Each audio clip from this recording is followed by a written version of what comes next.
પૂરી one વિભાગની team લઈ ગઈ। છોટાઉદેપુરના રસ્તાઓ પર દોડી રહી છે મોતની સવારી। જીપમાં 7 લોકોની બેસવાની ક્ષમતાની બદલે બેસાડાય છે 50 થી વધુ લોકો। રોડ પર અનેક મોતની ઘટનાઓ બાદ પણ છોટાઉદેપુર પંથકમાં મોતની સવારી અટકી નથી રહી। આ વખતે જે મોતની સવારીના દ્રશ્યો સામે આવ્યા, જે નિહાળી તમારી આંખો ચાર થઈ જશે। છોટાઉદેપુરના રોડ પર સાક્ષાત યમદૂતની માફક દોડતી આ જીપમાં બેસવાની ક્ષમતા તો 7ની છે, પરંતુ આ જ જીપમાં 50 થી વધુ લોકો જીવની પરવા કર્યા વગર સવારી કરી રહ્યા છે। દ્રશ્યોમાં જોઈ શકાય છે કે ક્યાંય બેસવાની જગ્યા નથી। છોટાઉદેપુરમાં જીપમાં ગણ્યાય નહીં તેટલા પેસેન્જરો ભર્યા છે। જ્યાં જગ્યા મળી ત્યાં લોકો લટકી લટકી ગોઠવાઈ ગયા છે। વાહનોની ચારે બાજુ શાળા કોલેજના વિદ્યાર્થીઓ લટકાયા છે। ક્વાંટમાં જીપમાં ખચોખચ મુસાફરો ભરેલા દેખાયા। કોઈક પાછળ લટકેલા તો કોઈક બોનેટ પર બેઠેલા દેખાઈ રહ્યા છે। મુસાફરો એટલા ભર્યા કે વાહન તો દેખાતું જ નથી। લોકો પણ કોઈ ડર વગર સવારી કરતા જોવા મળ્યા। આ પંથકમાં આ દ્રશ્યો તો દરરોજના છે। રોજ આ જ પ્રકારે લોકો જીવના જોખમે સવારી કરી રહ્યા છે। જીપના ડ્રાઈવરે કેટલા જીવ જોખમમાં મૂક્યા તેનો કોઈ અંદાજ જ નથી। આ ઘટના બાદ અનેક સવાલો ઉઠી રહ્યા છે કે શું કોઈ જવાબદાર અધિકારી કે તંત્ર કે પોલીસને આ દ્રશ્યો દેખાતા નથી? વારંવાર બનતી આવી ઘટનાઓ ક્યારે અટકશે? રાજકોટ વાસીઓ ફરાળી લોટ ખરીદતા પહેલા 100 વાર વિચારજો। પૈસાના પૂજારીઓ ફરાળી લોટમાં ઘઉંનો લોટ નાખી વેચી રહ્યા છે। 3 માસ બાદ જાગ્યું તંત્ર। શ્રાવણ મહિનામાં શ્રદ્ધાળુની આસ્થા સાથે ચીડા કરવામાં આવી રહ્યા હતા, જેના પુરાવા હવે મળી ગયા। ફરાળી લોટ કહીને તેમાં ઘઉં અને મકાઈનો લોટ મિક્સ કરીને વેચવામાં આવી રહ્યો હતો। ખાલી ફરાળી લોટનું નામ આપીને ધંધો કરવામાં આવતો હતો। શ્રાવણ માસમાં શિવભક્તો ઉપવાસ કરતા હોય છે, જેમાં ફરાળી લોટનો ઉપયોગ કરે છે, પણ તેમણે શું ખબર હતી કે આ તો માત્ર પૈસા કમાવાનો કિમિયો છે। ત્યારે રાજકોટમાં આરોગ્ય વિભાગે ફરાળી વાનગીઓના સેમ્પલ લઈને કાર્યવાહી કરી હતી। શ્રાવણ માસમાં લીધેલા નમૂનાનો રિપોર્ટ હવે છેક સામે આવ્યો, જેમાં ફરાળી લોટના નમૂનામાં ઘઉં અને મકાઈનો લોટ પણ હતો। રાજકોટ શહેરના રૈયા રોડ પરથી લેવામાં આવેલા ફરાળી પેટીસના લોટના નમૂનામાં મકાઈના સ્ટાર્ચની હાજરી જોવા મળતા સબસ્ટાન્ડર્ડ જાહેર કરવામાં આવ્યો અને કેસર શ્રીખંડના નમૂના પણ ફેલ થયા। શ્રીખંડમાં સિન્થેટિક ફૂડ કલરની હાજરી મળી છે। નમૂનાને સબસ્ટાન્ડર્ડ તરીકે જાહેર કરવામાં આવ્યા છે। 4 નમૂના ફેલ થતા એકમો સામે કડક કાર્યવાહી પણ કરવામાં આવશે। ત્યારે 2 જેટલા નોનવેજના ધંધાર્થીઓને ત્યાંથી જુદી જુદી વસ્તુના નમૂના લઈ પરીક્ષણ અર્થે લેબોરેટરીમાં મૂકવામાં આવ્યા છે। પરંતુ એ સવાલ એ છે કે જ્યારે શ્રાવણ માસમાં લેવાયેલા નમૂનાનો રિપોર્ટ 3 માસ બાદ આપવાનો શું મતલબ છે? શું નમૂના તપાસતા આટલો બધો સમય લાગે? આ જોતા તો હજારો લોકોના ઉપવાસ તોડાવનાર પાપીઓને રાજકોટ મહાનગરપાલિકાનું આરોગ્ય વિભાગ જ હોય ખુદ તેવું લાગે છે। 31 ડિસેમ્બર પહેલા ગુજરાતમાં દારૂની થવાની છે રેલમછેલ। દારૂ ઘુસાડવાના નવા કિમિયાઓ જોઈ પોલીસ પણ ચોંકી ગઈ। 31 ડિસેમ્બર પહેલા ગુજરાતમાં દારૂની રેલમછેલ શરૂ થઈ ગઈ છે। ગુજરાતની સરહદોથી પોલીસના નાક નીચેથી દારૂ ઘૂસી રહ્યો છે। દારૂડિયાઓ પણ પોલીસની આંખમાં ધૂળ નાખવા અવનવા કિમિયાઓ અપનાવી ગુજરાતમાં દારૂ ઘુસાડી રહ્યા છે। વલસાડ અને છોટાઉદેપુરમાં શાકભાજી અને સીએનજી ગેસના ટ્રકની આડમાંથી દારૂ પકડાતા પોલીસની પણ આંખો ચાર થઈ ગઈ। સૌથી પહેલા છોટાઉદેપુરના દ્રશ્ય જોઈ લો। પહેલી નજરે ટેમ્પામાં જોશો તો તમને લાગશે કે આ ભાઈ તો શાકભાજી લઈને જઈ રહ્યા છે। પોલીસની આંખો પણ પહેલી નજરે ધોકો ખાઈ ગઈ, પરંતુ ભેજાબાજ બુટલેગરની ચાલ પોલીસે ગણતરીની કલાકોમાં પકડી પાડી। બેફામ બુટલેગરોએ શાકભાજીની આડમાં દારૂ ઘુસાડવાનો પ્લાન બનાવ્યો, પણ પોલીસે બુટલેગરોના સપના ચકનાચૂર કરી નાખ્યા। નસવાડી પોલીસ ભાખા પાસેથી પાયલોટિંગ કરતી કાર અને પિકઅપને ઝડપી। પિકઅપ ગાડીમાં શાકભાજીની આડમાં દારૂની પેટીઓ છુપાવી હતી। પોલીસે કુલ 11.5 લાખથી વધુનો મુદ્દામાલ કબજે કર્યો છે। તો વલસાડના પારડી તાલુકાના કલસર ગામ પાસેથી પણ દારૂ લાવવાના નવા કિમિયાનો પર્દાફાશ થયો। ભેજાબાજુએ આ વખતે દારૂ ઘુસાડવા માટે ગુજરાત ગેસ લિમિટેડનો ટેમ્પો બનાવ્યો। વલસાડ જિલ્લાના પારડી તાલુકાના કલસર ગામ પાસેથી પોલીસે ઝડપી પાડ્યો લાખોનો વિદેશી દારૂ। ગુજરાત ગેસ લિમિટેડનો ટેમ્પો બનાવી ટેમ્પોમાં છુપાડવામાં આવ્યો હતો દારૂ। પારડી પોલીસે 14,19,000નો મુદ્દામાલ જપ્ત કર્યો। પારડી પોલીસે 2 લોકોને વોન્ટેડ જાહેર કર્યા। આણંદમાં એસટી બસ સ્ટેન્ડ અને બસની સફાઈનું નાટક જોવા મળ્યું હતું। રાજ્યભરમાં શુભયાત્રા સ્વચ્છયાત્રાના નામે બસ સ્ટેન્ડ અને એસટી બસની સફાઈના નામે તાઇફાઓ થયા હતા। લોકોના કરોડો રૂપિયાનો ધુમાડો કર્યો। ત્યારબાદ આણંદ બસ સ્ટેન્ડમાં સફાઈના તાઇફાઓ માત્ર ને માત્ર નાટક હોવાનો પર્દાફાશ થયો। નેતાઓએ ફોટા પડાવવા માટે પહેલા કચરો ફેંક્યો, પછી સફાઈ કર્યાનું જાણવા મળ્યું। આણંદ એસટી તંત્રનું સફાઈના નામે નાટક પકડાયું છે। શુભયાત્રા સ્વચ્છયાત્રા કાર્યક્રમ હેઠળ કર્યું નાટક। આણંદ બસ સ્ટેન્ડના દ્રશ્યો જોઈ લો। અહીં બસ સ્ટેન્ડ સફાઈ અભિયાન પહેલા કેટલાક સફાઈ કર્મીઓ બસ સ્ટેન્ડમાં રીતસરના કચરો ફેંકતા નજરે પડી રહ્યા છે.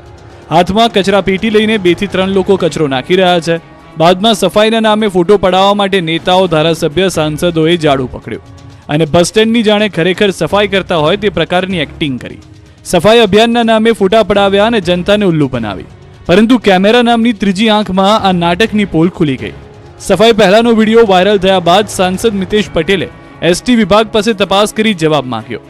પરંતુ શું સાંસદ અને ધારાસભ્ય આ સમગ્ર ઘટનાથી અજાણ હતા? તે પણ સવાલ ઉઠી રહ્યા છે કે ખરેખર ફોટો સેશન માટે આ તરકટ હતું. રાજકોટના મંદિરમાં દર્શન કરવા જવાનો પ્લાન હોય તો ટૂંકા વસ્ત્રો પહેરીને ન જતા, નહીં તો થશે ધક્કો.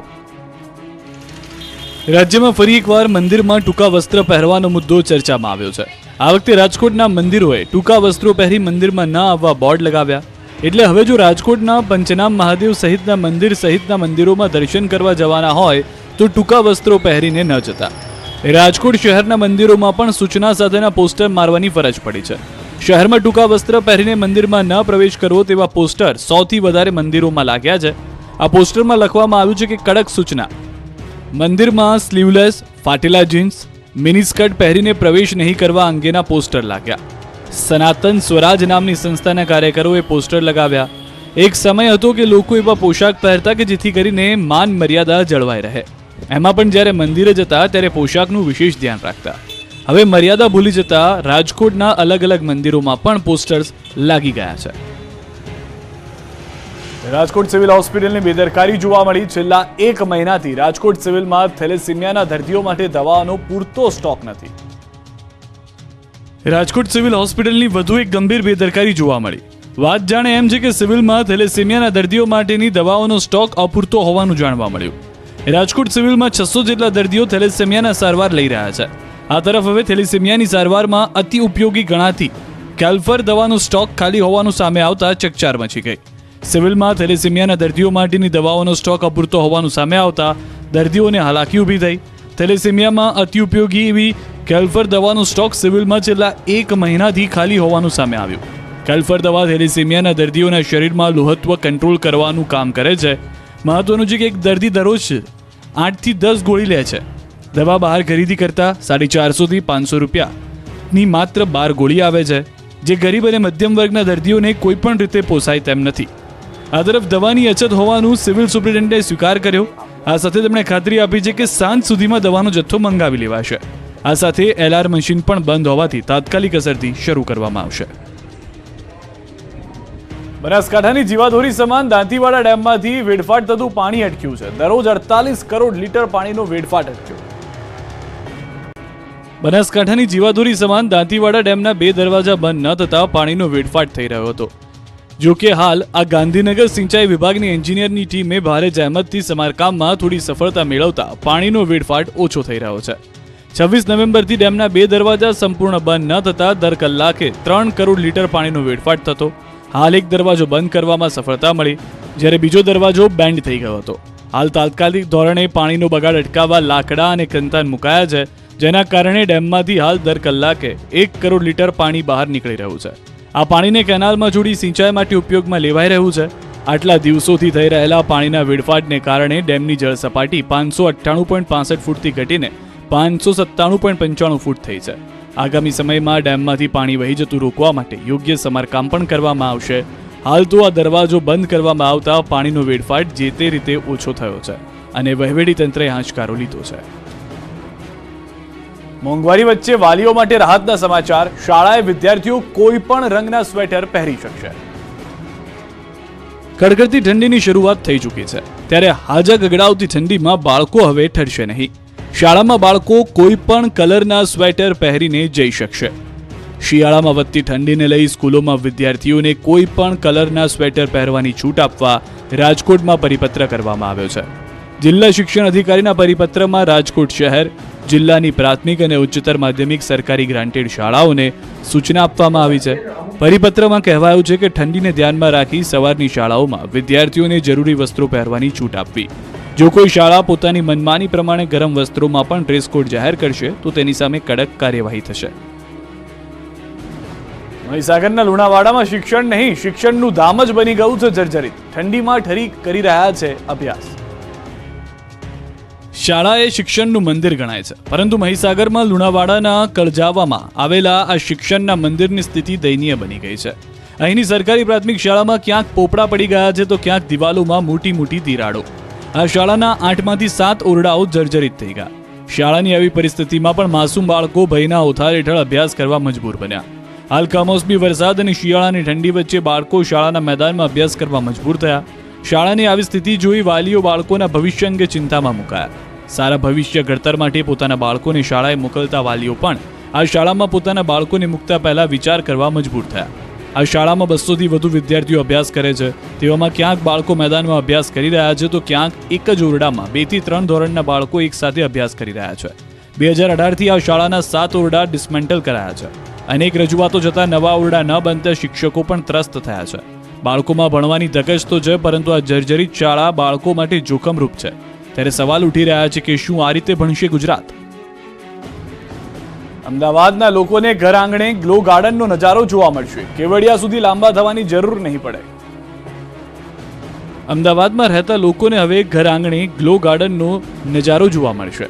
ગ્લો ગાર્ડન જોવા માટે 250 કિલોમીટર દૂર સ્ટેચ્યુ ઓફ યુનિટી સુધી ધક્કો ખાવાની જરૂર નહીં પડે. અમદાવાદના આંગણે જ ગ્લો ગાર્ડન બનશે. જી હા, અમદાવાદની આન બાન અને શાન સાબરમતી રિવરફ્રન્ટની શાનમાં વધારો થશે. રિવરફ્રન્ટ પર ઉમેરવામાં આવી રહ્યું છે વધુ એક નજરાણું. અમદાવાદના સાબરમતી રિવરફ્રન્ટ પર SOU ખાતે બનાવેલા ગ્લો ગાર્ડન જેવું ગાર્ડન બનાવવામાં આવશે. આ માટે અમદાવાદ મહાનગરપાલિકા દ્વારા ટેન્ડર પ્રક્રિયા હાથ ધરાઈ છે. 3.5 કરોડના ખર્ચે પશ્ચિમ કિનારે ગ્લો ગાર્ડન ઊભું કરાશે. AMC કમિશનરની સૂચના બાદ વહીવટી પ્રક્રિયા શરૂ કરાઈ છે. વિવિધ પ્રકારની રંગબેરંગી લાઇટોની મદદથી પ્રાણી, પક્ષી, વૃક્ષો સહિતની અલગ અલગ કેટેગરીના લાઇટિંગ સ્કલ્પચર તૈયાર કરાશે. ટેન્ડર મંજૂર થયા બાદ 5 થી 6 મહિનામાં ગ્લો ગાર્ડન શરૂ કરાશે. બાદમાં અમદાવાદ વાસીઓને કેવડિયા જવાની જરૂર નહીં પડે. અમદાવાદના આશ્રમ રોડ પર કાર્ગો મોટર્સ રોડથી RTO સુધી હમણાં ન જતા રોડ ગમે ત્યારે બંધ થઈ જશે. જો તમે અમદાવાદના આશ્રમ રોડ પરથી અવરજવર કરતા હો તો આ સમાચાર તમારા માટે ખાસ કામના છે. અમદાવાદના આશ્રમ રોડ પર કાર્ગો મોટર્સ રોડથી RTO સુધીનો 750 મીટરનો રોડ બંધ કરવાનો AMCએ નિર્ણય લીધો છે. વાડજના રામદેવપીર ટેકરાના ઝૂંપડપટ્ટી વિસ્તારના પુનઃવસન પ્રોજેક્ટ તેમજ ગાંધી આશ્રમના રીડેવલપમેન્ટ પ્રોજેક્ટની કામગીરી શરૂ થતાં આ રોડ બંધ કરી શકે. પરંતુ લોકોને અવરજવર કરવામાં તકલીફ ન પડે તે માટે કાર્ગો મોટર્સ બિલ્ડિંગ પાસેથી નવો રોડ બનાવવામાં આવશે, જે પ્રબોધ રાવલ બ્રિજ પરથી થઈને 24 મીટર પહોળા રોડ પર જોડાઈ જશે. તો સાબરમતી રિવરફ્રન્ટના પશ્ચિમ કાંઠા તરફનો રોડ બાદમાં 24 મીટરના રોડ સાથે વાયા રામાપીર ટેકરા થઈને direct Ranip GSRTC bus stand સુધી લઈ જશે. વાડજ ઝૂંપડપટ્ટીમાં રહેતા લોકો માટે 8,000 મકાનો તૈયાર કરવામાં આવશે. તો બીજી તરફ ગાંધી આશ્રમ રીડેવલપમેન્ટ પ્રોજેક્ટ અંતર્ગત આશ્રમની 55 એકરની જગ્યામાં 1200 કરોડ રૂપિયાના ખર્ચે કાયાપલટ કરવામાં આવશે. આ રોડ 15 ડિસેમ્બર સુધીમાં તૈયાર થઈ જશે. વૈકલ્પિક રોડ શરૂ થયા પછી પણ આશ્રમ રોડનો પટ્ટો થોડા સમય માટે ખુલ્લો રાખવો કે પછી નવો રોડ તૈયાર થતાની સાથે જ 750 મીટરનો પટ્ટો બંધ કરી દેવો તે અંગે સત્તાધીશો દ્વારા હજી કોઈ ચોક્કસ નિર્ણય લેવામાં આવ્યો નથી. અંતિમ નિર્ણય 15 ડિસેમ્બર સુધી લેવામાં આવશે. અમરેલીના લીલિયા તાલુકામાં